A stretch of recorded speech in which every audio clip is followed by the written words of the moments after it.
Okay, so the reason I'm interrupting the middle of this cooking of the onion is because they do tell you to let them simmer for 2 to 2.5 hours.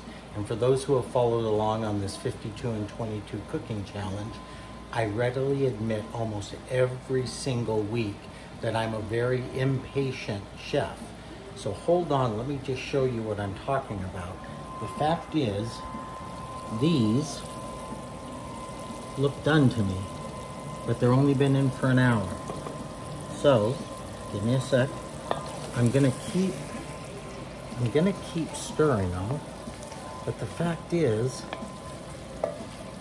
I feel like, oh, they look pretty good, but they're only an hour into the 2+ hour cooking process.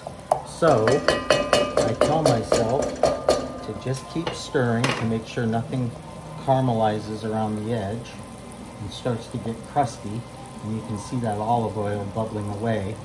But I have to admit, I am very impatient, so bear with me. I'm gonna give it as long as I can and not give in to my worst cooking tendencies.